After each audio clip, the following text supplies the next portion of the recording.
I'm joined today by my colleague and fellow financial advisor, Michael Telford. We really appreciate you all taking the time out of your day to be here with us, and we hope you find today's presentation valuable. Before we begin, I just want to point out a couple things. First of all, as you probably just all saw, this session is being recorded and we will be uploading it on our website. So if you want to review it again, or for those that you know that weren't able to attend, you can pass that on and let them know it will be on our website. I also want to make note that we cannot provide individual recommendations during this session. The topics we're discussing are intended for informational purposes only, so please consult an advisor at Brio Financial Group or your financial advisor, and they will be able to address your specific questions and provide you with some recommendations. We're going to cover retirement income sources and retirement income planning. After we go through our presentation, we will have time for some questions, and we do ask that you hold those questions to the end. You can put them in the chat feature on Zoom during the presentation if you would like. You can also email me at gene@briofg.com. That's GENE at BRIOFG.com. I will be checking my email at the end, so I will address any questions that appear there. If we do run out of time, you can always email me questions after the session and I will make sure somebody gets back to you. So again, thank you all so much for joining today. We're really happy to have you with us. With that, I'm going to hand it over to Michael, and he's going to get us started by going through the agenda for today's presentation and starting us off talking about what are retirement income sources. Yeah, thanks, Gene. And so, yeah, during today's session, we'll be covering several topics. So starting off with what the retirement income sources that we generally see are. And then we're going to do a deep dive into a few of those, including Social Security, pensions, retirement accounts. And then we'll also cover how all of those things can affect your taxes in retirement and Medicare premiums, because that is definitely a big concern for people approaching 65 and are 65 and older. Yeah, so I just want to go ahead and jump directly into the retirement income sources that we generally see. This is definitely not all exhaustive, but I'd say these are the four most common types that we're seeing for many of our clients. So first we have Social Security, which will pay you a certain amount each month once you start claiming it sometime between age 62 and 70. Next, we have pensions, which primarily these days apply to public sector employees, but there are still some private companies that have pensions or people have been grandfathered in. So it's definitely can be a sizable chunk of people's assets and income down the road. And then we'll review your retirement accounts. So think your 401ks, IRAs, Roth accounts, and so on. And then lastly, we consider taxable accounts. So whether it's a savings account at a bank, money market accounts, stock investments from your employer that you've made yourself, and then your standard brokerage accounts.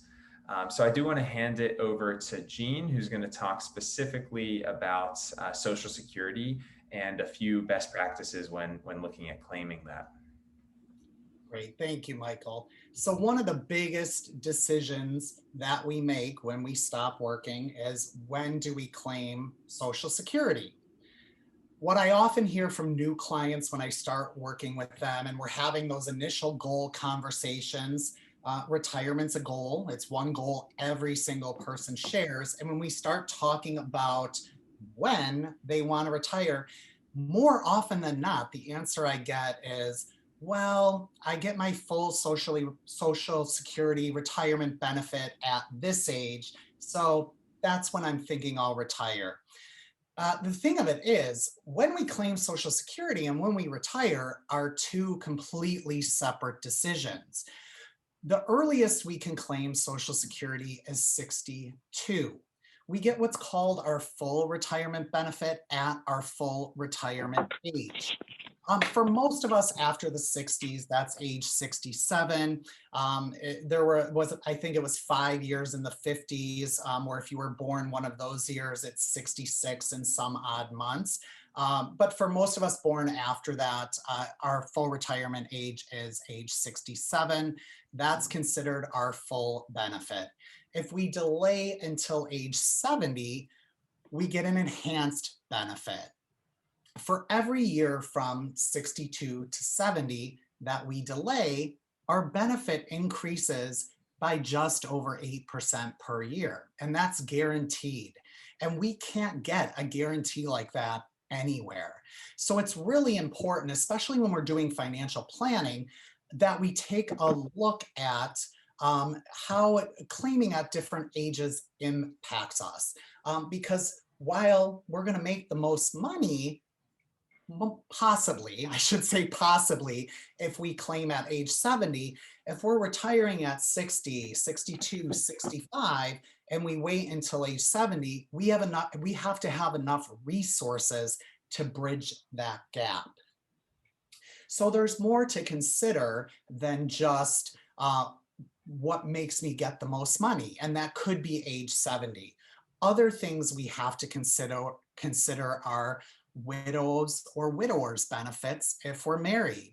And that's especially important if there is a sizable age difference between two spouses, because the surviving spouse might get a much bigger benefit from the deceased spouse if the deceased spouse waits to claim until age 70. With Social Security, they do have cost of living adjustments. These increases happen, but they're not predictable, and it's not by a standard amount every year. We might have a 0% increase this year, a 4% next year, and then it might go 130. So it's not predictable, and we don't know when it's going to happen and by how much it is going to happen. But historically, the annual average has been about 1.5%. We also want to consider taxes when it comes to Social Security. For most of us, our benefits are likely going to be 85% taxable on the federal level. California does not tax Social Security benefits, but some states do. So it's important that we understand our state rules regarding taxation of Social Security benefits. And the reason I say most of us are probably going to be taxed at 85% is if we're a single person and our taxable income during retirement is below 25,000, then our Social Security is 0% taxable. If our taxable income is between 25 and 34,000, then our Social Security is taxed at 80%. If we're above, at 50%. If we're above 34,000, it's 80%. And when you're a married couple filing jointly, those numbers are 32,000 and below, it's 0%, 32 to 44, it's 50%, and 44 and above, it's 80%. And I apologize for the typo on here. It is in fact 80%. But hopefully what you're getting out of that is that the likelihood is we're going to be taxed at 80% because especially in California, we cannot live on income under 25 or 34,000. Another thing we have to consider, and this is extremely important for people receiving pensions, is what's called the windfall elimination provision. And it does exactly what it says. It prevents a windfall. It prevents somebody from getting a huge pension benefit every month and getting a big Social Security check every month. That may impact someone who receives a pension. And with pensions, you also might not even get Social Security. It depends on if you were paying into Social Security all your working years. And some people who work for different sectors don't actually pay into Social Security, so they're not going to get anything, and they might be thinking they are. So it's important that we understand all of this when we are doing planning. And one of the tools that we use to help us get there, in addition to our financial planning software, that allows us to look at how claiming at different years affects the overall financial picture from a future perspective using a set of assumptions. With Social Security Analyzer, it dials into things more. It's a software tool that we subscribe to and use. And like planning, we're putting in what our Social Security benefits are at our full retirement age, and we're putting in some assumptions, and then it kicks out what it thinks is the best claiming strategy. So when I talked earlier about delaying until age 70, well, if I'm 70 and Michael's 70 and we both wait and delay until 70, I'm betting I'm going to live long enough to make up those benefits. Michael's betting the same thing, and Social Security is betting that one of our early deaths is going to fund the other one's long life. And when I say make it up, what I mean is that, let's just say if we started Social Security at 67, we would get 30,000 a year. If we started at 70, we would get 36,000 a year. So if we delay, we didn't get that 30,000 at age 67, 68, or 69. So we're already starting $90,000 in the hole. We could have collected $90,000 from Social Security and we didn't. So now we're getting a larger benefit at 70, which is great, but we've still got that $90,000 hole that we essentially have to dig ourselves out of. And this software, the Social Security Analyzer, one of the great reports there is it shows us what that break-even age is. How long do we have to live until we make up the 90,000 we didn't collect and then move beyond that? And that's usually in your early 80s. It depends on age, but it's usually in your early 80s. So theoretically, if you live beyond your early 80s, you're going to make a lot more by claiming at 70. And if you don't, you're going to make less. What's the big problem there? None of us know when we're going to die. So that's why I was talking about it really being a gamble if you wait till 70. But again, I just want to reiterate on that front that when we're a married couple, it is really important that we look at the impact of those survivor benefits. Because for a single person, the strategy might be easier. But with a married couple, it's really important that we take a look at what the surviving spouse might get in the event of the death of one of the spouses. So with that, I am going to pass it over to Michael, and he's going to talk to us about pensions. Yeah, thanks, Gene. Um, so, like we said earlier, pensions are another primary income source for many of our retirees. But it also is important to note that although pensions are usually associated with a monthly income stream, you don't actually have to choose a monthly income stream in many cases. Sometimes you can take a lump sum option. So it depends on a variety of factors. So, like what that lump sum value would be compared to the monthly amount. Is there cost of living adjustments? Is there some sort of embedded growth rate you're going to get by choosing to keep that lump sum value? And like Gene's been alluding to, your life expectancy. When is our best guess as to when you will pass? We can run some calculations on what's going to make the most sense from compared to a pension monthly payout or just the lump sum value that you could move into an IRA account. And there's some other factors we have to consider as well, like the windfall elimination provision. If you're not going to get Social Security at all because you never paid into the system because of your pension, it probably makes sense to still have some sort of fixed income source. So that's a consideration. And also many, especially in the public sector, many pensions provide healthcare benefits as well, which can be a really important part of someone's retirement, especially considering how much healthcare costs can have been rising and are expected to continue to do so. And so if you do decide to take that monthly income stream, there's also generally several options you can pick from. There's usually a straight life value that's going to pay you, the person who earned the pension, a certain monthly amount for the rest of your life. And then if you have a spouse, there's going to be spousal options to consider. So it'll be a reduced amount in your lifetime. And then if something happens to you, your spouse will get an even further reduced amount, but at least they're still getting some sort of monthly income stream. So again, it's really important when you're making this decision around having a pension that you consult with a financial advisor. There's a lot of options to choose from, and we really need to consider not just the numbers, but your entire situation, not just what the pension payout numbers will be to give you the maximum amount. And we want to make sure that we protect your spouse. Um, there may be instances where they don't need any monthly income and maybe their expenses will drop a certain amount, but we never really know, but we can run projections that help us come to that conclusion. And then even if we decide not to take a spousal amount, we can also do other more advanced strategies to protect us.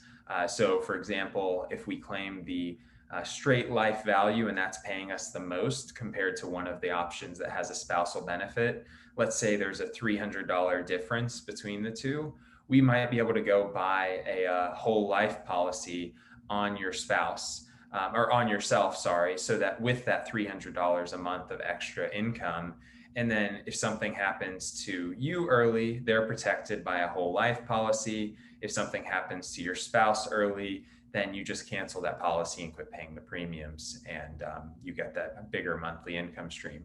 So again, there's a lot of that. There's a lot that goes into whether or not you take a pension to begin with, and then what kind of pension you take if you do choose for the monthly income stream. So I also want to cover retirement accounts, and that is definitely the primary retirement income source for many of our clients, and where we spend a lot of and probably the most of our efforts. So once you're age 59 and a half, you can start withdrawing from these plans, and there are a lot of different types. So it depends on if you are employed as like a W-2 employee, if you were a contractor, if you were self-employed, or if you were just saving on your own as an individual. You've got 401ks, 403bs, SEP IRAs, traditional IRAs, Roth IRAs, lots of letters, lots of numbers.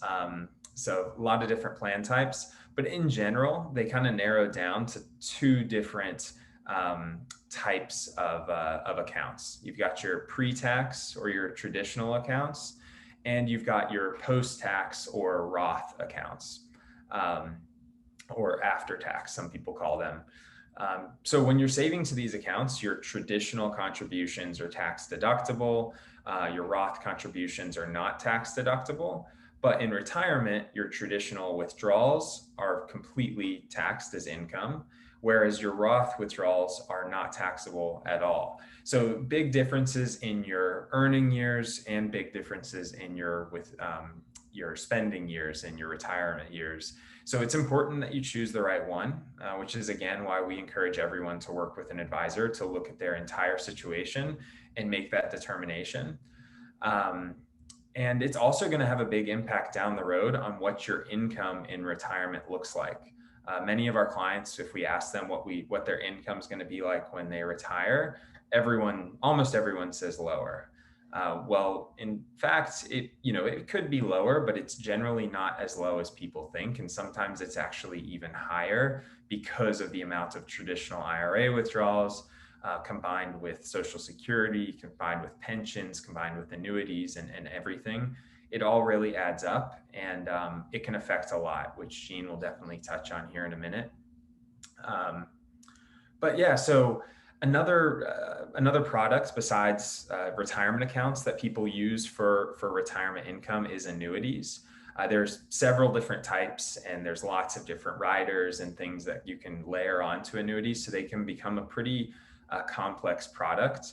But in general, they're another retirement savings vehicle that you can use to grow your assets. And then one of the primary benefits of them is down the road, when you decide to start taking income from those, you can turn on a guaranteed monthly income stream, much like a pension. So people sometimes treat annuities like their own little pension that they've created.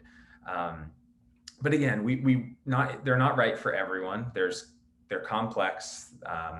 They don't always work the way people think they work, and they can be pretty expensive. So we've got to make sure it's right for your situation and that it makes sense and that it's more favorable than just saving towards like your standard type of retirement accounts. Um, and then another important decision that you'll face in retirement that we work with many of our clients on is how to manage all of your accounts. So it is not uncommon these days for clients to have multiple different types of retirement accounts scattered among a lot of different institutions because they've had a lot of employers over the years, especially with people now. They don't work for one company for 30 years. They're switching every 3, 4, 5 years. And those 401ks and retirement accounts can add up. And I can't tell you how many times I've been in client meetings and they just tell me, oh, I found another account I didn't know I had, which is great to find money. But I think it's better if you know where it is the whole time and you can plan with it and invest it appropriately. So what we like to do is consolidate. The less accounts, the less institutions we're using, the easier it's going to be for you to manage and you to understand. But it's also going to be favorable for the people that you want to one day inherit that money. If you're leaving 10 accounts at 10 different institutions, that's a lot of phone calls your heirs are going to have to make, and it's a lot of complexities and hoops they're going to have to jump through. And if you can plan ahead of time, then that's great for them and also going to be a lot better for you during your lifetime and simplicity. Unfortunately, the consolidation process, a lot of people think you have to take distributions from your accounts to move them from one place to another, but that's not the case. Through the rollover process, you can move from like retirement accounts to other like retirement accounts at different institutions, and really get kind of all your eggs into one basket in that kind of way. So it can be really great. And then the last thing I'm going to touch on before handing it off to Jean to talk about taxes and Medicare is retirement income cash flow itself.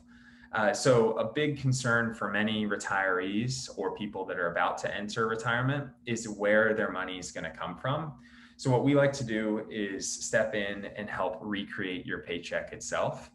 And so it's understandably really easy to kind of feel a bit lost because you've got potentially Social Security that's going to come in on one day of the month, a pension that's going to come in on another. You've got to make required minimum distributions throughout the years from your retirement accounts. You've got dividends and interest that pay out. You've got to withdraw from your savings, and it can become a little bit messy. So what we like to do for many of our clients is essentially open up one savings account, this like emergency reserve and cash flow account, and funnel all of your income sources into one account, and then just send you an agreed upon monthly amount to your checking account or biweekly. You can really customize it. That's one of the great things about it.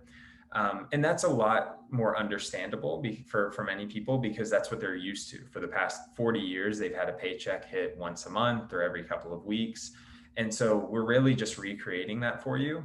But hopefully we've done, a full plan for you. We know what's in your spending limits based on what you want to accomplish or how long you want your assets to last. So we can help control how much you're spending. And so this is good for our spenders because it kind of keeps them in check in retirement. And then for our savers, it's good because we can encourage them to spend a little more money, maybe buy those first class tickets and things like that. So we really are a huge fan of this cash flow strategy.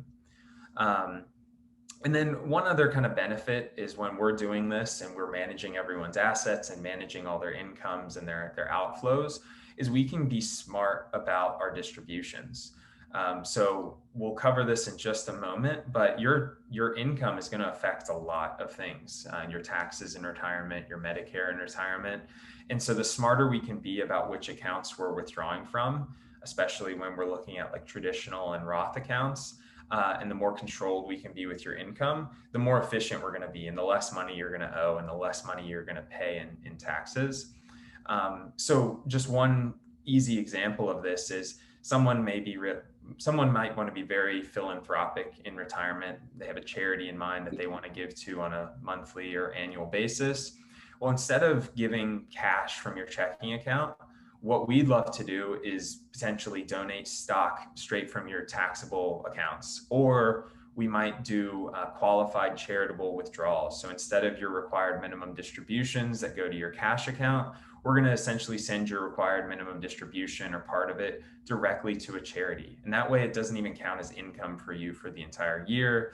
So it's really great for you. It's a win for the charity.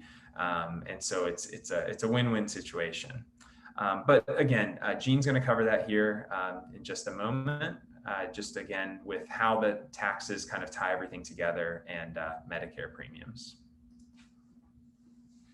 Great. So two big things to be considerate of in retirement are taxes and Medicare. So one thing I often hear from new clients, especially, is that they think they're going to pay less taxes when they're retired as opposed to when they're working.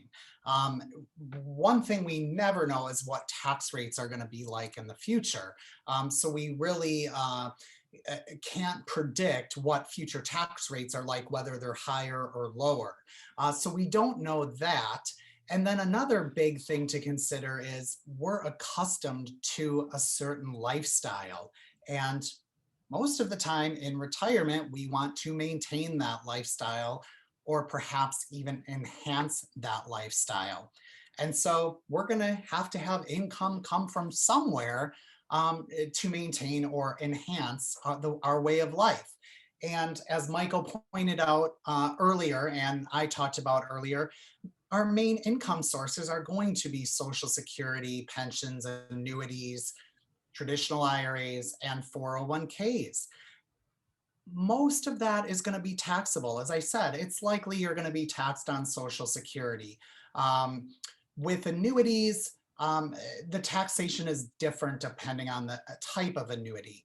If it's a qualified annuity, like an annuity 403B or an annuity IRA, every dollar you take out is going to be taxed as ordinary income, just as if you took out from an IRA or 401k.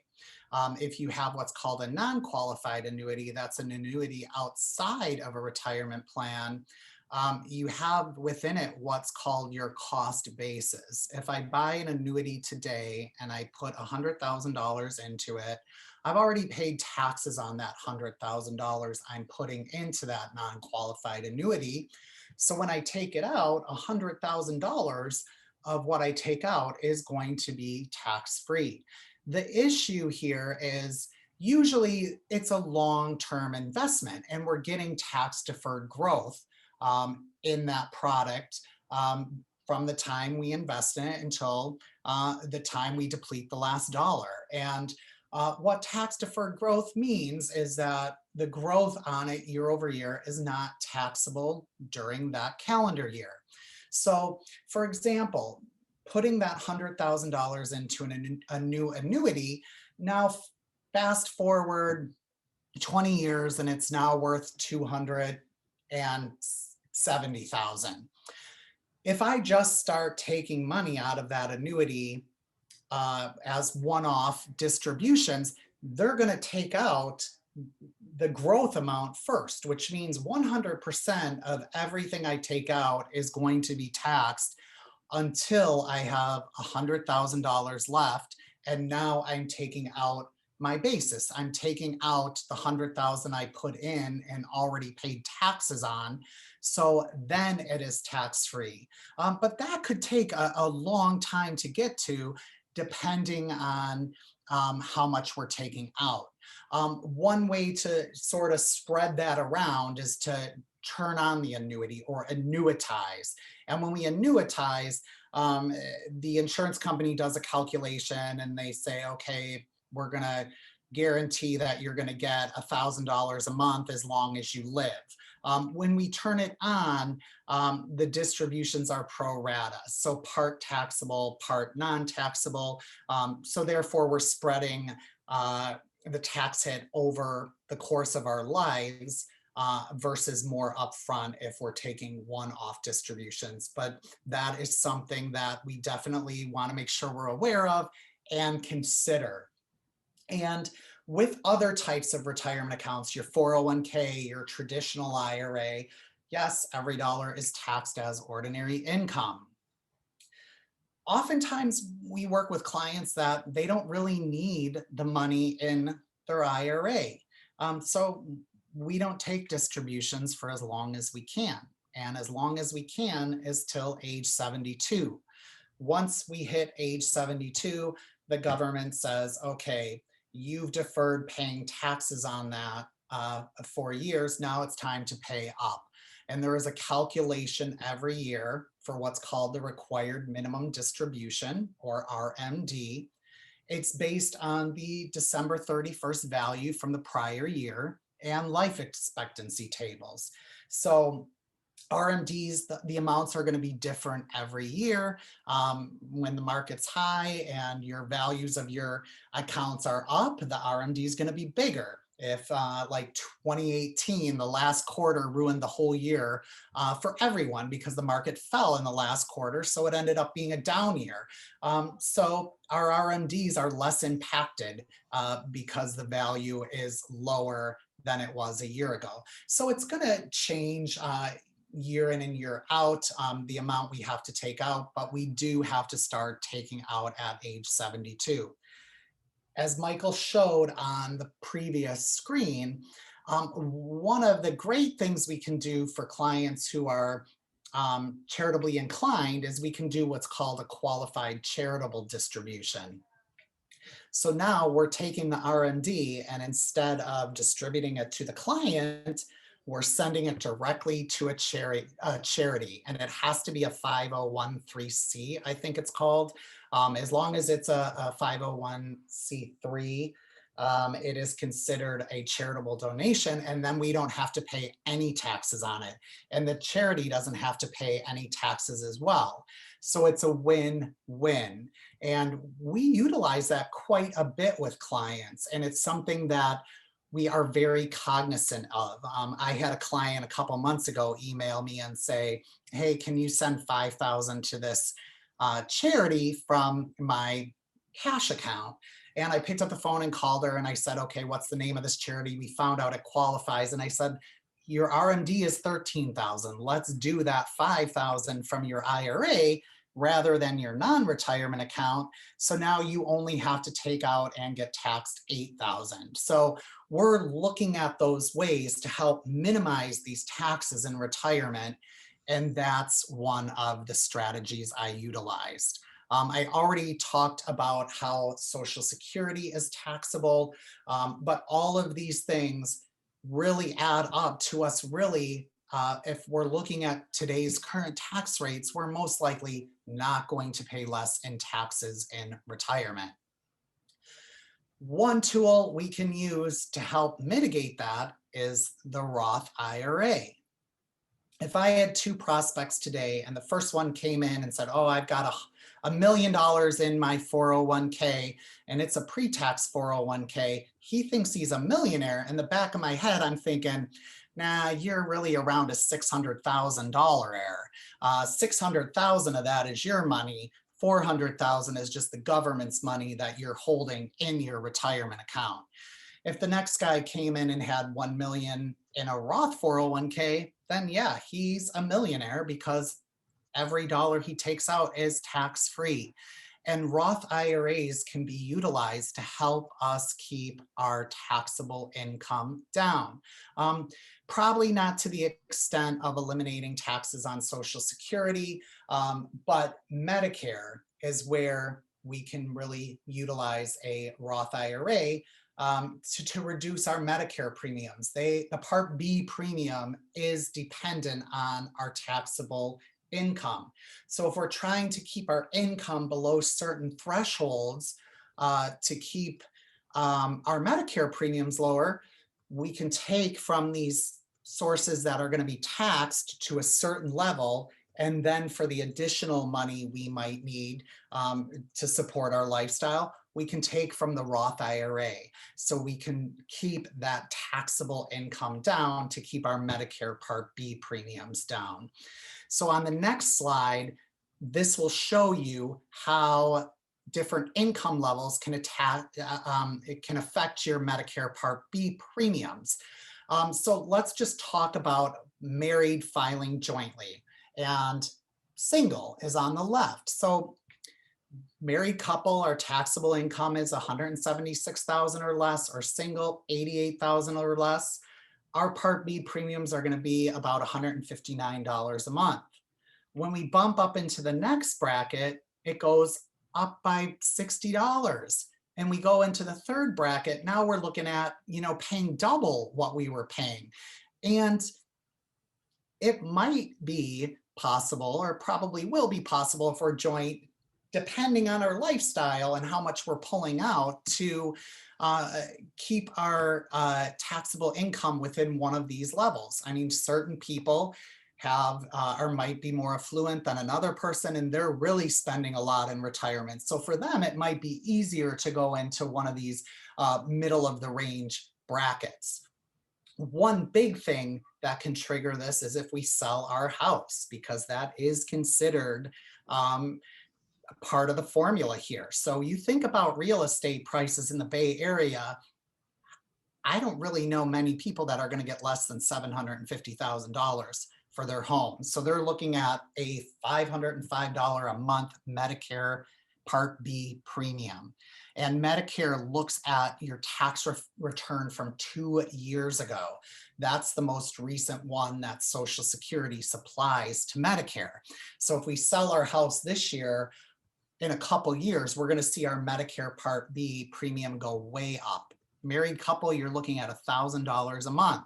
And you can appeal that, but best of luck to you if you try. But then we have to apply for a readjustment the following year, because obviously this is a one-time huge income injection that's not going to be there the following year. So we're not looking at paying $505 a month for the rest of our lives. We're looking at that, paying that for a year, and then we're going to drop back down to one of those other monthly payment amounts based on our income. So it's really important that when we're doing financial planning with a client, that we pay attention to these numbers, that we know where their taxable income is going to fall, so that we can keep the Medicare premiums lower if possible. It's not always possible. Not everyone, unfortunately, has Roth money. And some clients are taking big distributions every year, and they're gonna fall in one of these higher categories. And it's really a situation where it is what it is, but we want to make sure we're talking about that, and we want to make sure people understand and know this, so that we possibly could make further adjustments. On the next slide, we're going to talk about the penalties. It is extremely important that we enroll in Medicare on time, because we do pay late enrollment fees, which I'm going to get to in just a moment. We have an advisor in the office by the name of Pam Schmitz. Maybe some of you have talked to her in the past. She is very passionate about Medicare, very passionate about aging planning, and very knowledgeable about Medicare. So when I have a client getting close to 65, and ideally we're scheduling this call no more than 3 months, no later than 3 months before their 65th birthday, ideally 4 months before their 65th birthday, because we want to make sure we avoid a gap in coverage. And if you're working still and you're beyond 65, excuse me, the rules are different for you, but I still like to have clients have that conversation with Pam. But when we're retired before 65 and now we're approaching 65, we want to have those decisions made, and we want to start the application process well in advance, because Medicare is a big decision. There are different supplemental plans. There's advantage plans. Basic Medicare doesn't cover everything. So we've got to layer in supplemental or advantage plans, and Pam helps talk clients through those different options and helps them pick a plan that is best for them, so that when we are ready to enroll, we're ready to enroll. Your open enrollment period starts 3 months before you turn 65, the month you turn 65, and 3 months after you turn 65. If you're still working after age 65, you get to enroll in what's called a special enrollment period. That starts 3 months before you turn 65, and you have to be enrolled within 8 months of turning 65, or there are penalties. So now I'm going to talk about these penalties, and I'm not trying to scare anyone here, but I want to make sure I drill in the severity of these penalties. So on the next slide, I've got some information here about the penalties. So for Part B, the penalty amount, it's 10% incremental. And what that means is it increases a full 10%, it increases 10% for each 12-month period that you miss being enrolled. So if you miss being enrolled for 2 years, your cost increases by 20%, and that is for life. That is never going to go away. On Part D, that's for prescription drugs, that's 1% incrementally, but it's actually more than Part B because it increases 1% for each month of missed enrollment. So 2 years on Part B is 20%, 2 years on Part D is 24%. And again, that lasts for life. On the Part B, that clock starts as soon as the closure of your initial enrollment or your special enrollment period. So if you're not working 3 months after you turn 65, that clock starts. If you are working 8 months after you retire, that clock starts. For Part D, it's only 63 days, 63 consecutive days without credible drug coverage. So again, it is really important for us as financial planners that we are paying attention to how old our clients are and when age 65 is coming, so Pam can have those conversations, and so we can make sure that our Medicare starts in a timely manner so we do not have a gap in health insurance coverage. We absolutely do not want anyone to have a gap in healthcare insurance. That is really big and really important. So with that, I'm going to pass it off to Michael, and he is going to talk to us about our call to action. Michael, unmute yourself, please. Yep. So thanks, Jean. Thanks, Shannon. So again, as we said earlier, we definitely don't intend for this to be like an exhaustive presentation on preparing you for retirement, but we really hope it has you asking the right questions about your own situation so we can look at your plan and really come to that conclusion. We'd love to help answer any questions that you have. So again, we'll be taking some time right after this to go through that. If not, feel free to email myself or email Jean. I know there is at least one question here in the chat, or maybe two, that we'll cover. And then if you have any questions that are specific to tax and you don't work with like a CPA or tax advisor already, we can't get into the specifics around tax, but we're more than happy to refer you to someone on our network that we view as a trusted resource. And then for anything Medicare related, again, our very own Pam Schmitz is the expert. Unfortunately, she's out of the office this week getting some well-earned vacation in. But we'd be happy to set up some time with her for a few weeks from now or something to go over those questions that you have. And then just last thing I want to say is, if there's any loved ones in your circles that you're thinking of as you go through this presentation that you're worried might not be taking all the right steps, because not everyone knows everything. Obviously, you can't do what you don't know. We would be more than happy to meet with them. Feel free to send them our way, even if it's just for a question. But yeah, with that, just want to say thank you again for taking this time on a Friday afternoon, and we'll go ahead and open it up for any questions. All right, thank you. We do have some questions, Michael. We've got a question here about annuities. How often do insurance companies funding annuities go under? Is the product insured?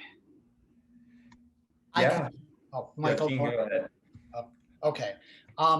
So is the product insured? That depends. That depends what's in the contract. I don't have any specific data on how often insurance companies go under, but we pay attention to that in the respect that insurance companies are rated. Their financials are reviewed and they are given ratings.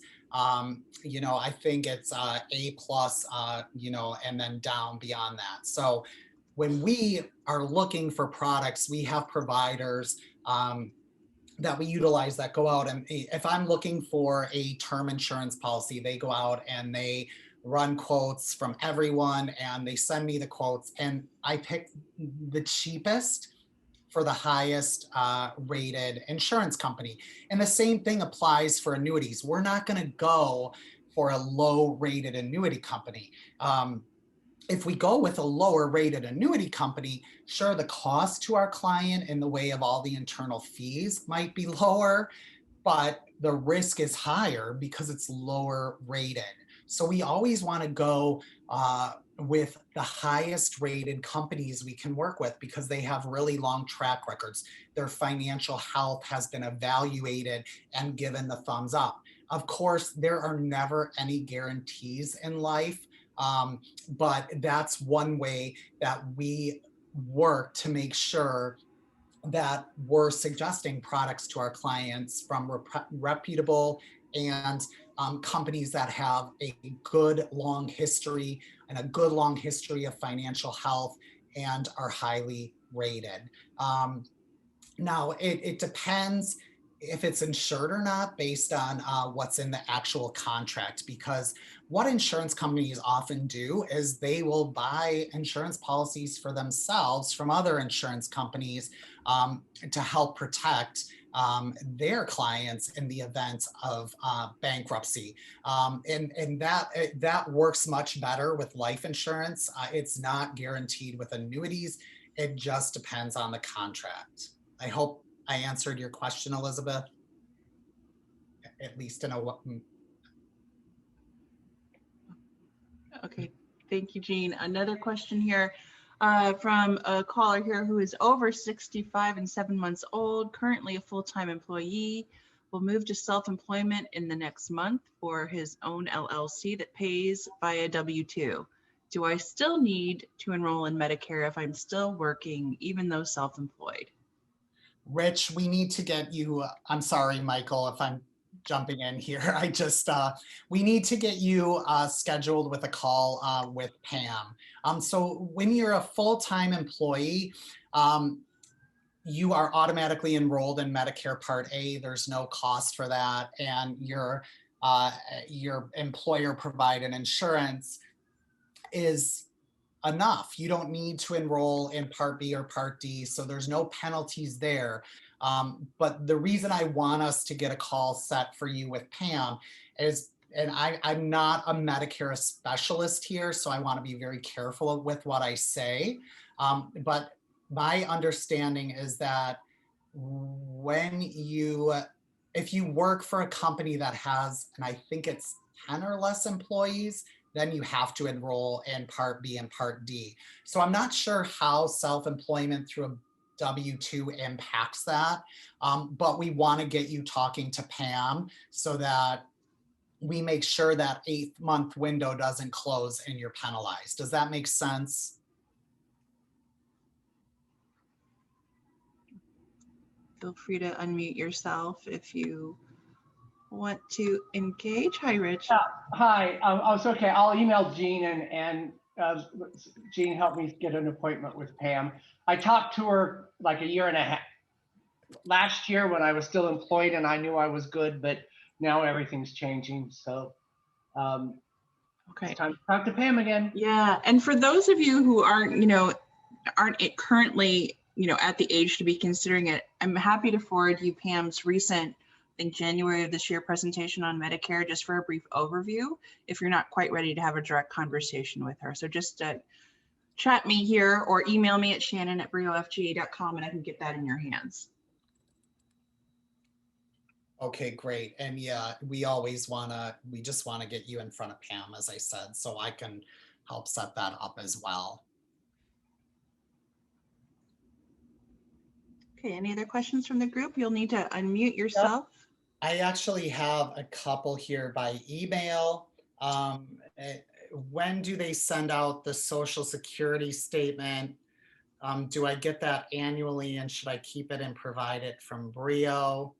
I can take that one, Gene. Okay.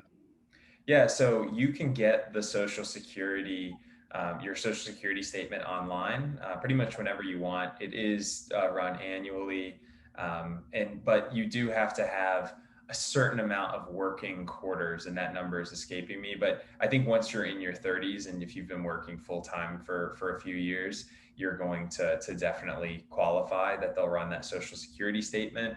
And it'll show you the predictions for what your age 62 through age 70 payouts will be, as well as your full retirement age and some of the other things like spousal benefits, disability benefits, child benefits if something were to happen to you, what they would be getting. But yeah, so you should be able to get access to it every year, at any time you want through the Social Security website. Yeah, and I just type in my Social Security statement in Google, and it's the first option. And because it's a government institution, it's finicky, and sometimes people have problems creating IDs and logging in. And I just want to give a fair warning that if you call Social Security, you are likely going to sit on hold for quite a long time. I've sat on hold for 2 hours before.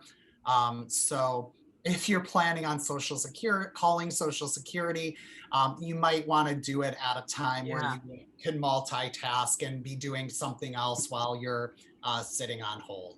My mom recently did that, and she said she was on hold for 4 hours. Oh my gosh. Yeah, so be prepared.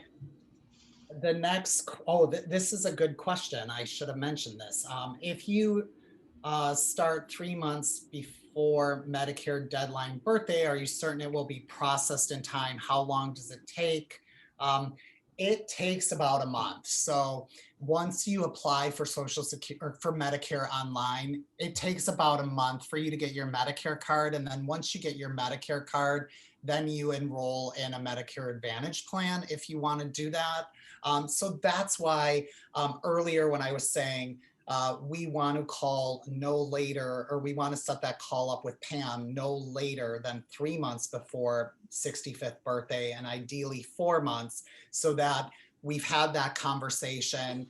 The client knows what they're going to do, and as soon as day one of the 3 months before 65 window opens, that they are enrolling in Medicare, and so they're getting that card plenty of time and ahead of time. Because one thing I also want to point out is if you are not 65 yet and you're retired, well, you're going to have to pay for your own health insurance. So the faster we get that Medicare card and it's active, the faster we can stop paying our private health care. All right, so Daniel's weighing in that helping his parents regarding Medicare B, it took about 3 months to get insured for B. So to keep on top of it to make sure that things are on track. And if you deal with a spouse, make sure what happened with my dad is that they lumped my dad's application in with my mom's. So it took 3 months down to the 11th hour to get my dad certified. And to your point, I was calling every day for the month of June. Oh dear. Finally got to the local office. And unfortunately, as a federal government agency, all the local offices work independently. So you have to keep on going to your specific office that you're registered in and whatnot. And that's a fair point, yes, because generally it takes 30 days. So there can be circumstances where things happen where it takes longer, which is another reason we want to start on that first day that we can. Thank you for bringing that up. I would say COVID is a reason for everything being delayed these days, and we're still feeling the effects of it. So I think just to be safe, you probably want to give yourself as much time as possible. All right, with that. Any other questions from the group?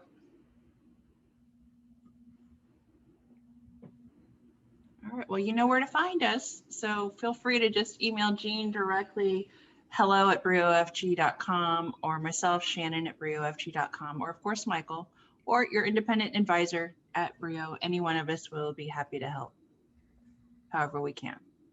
Yes, and thank you all again for joining. We really hope that you got found some value in this today, and we look forward to hopefully seeing you soon.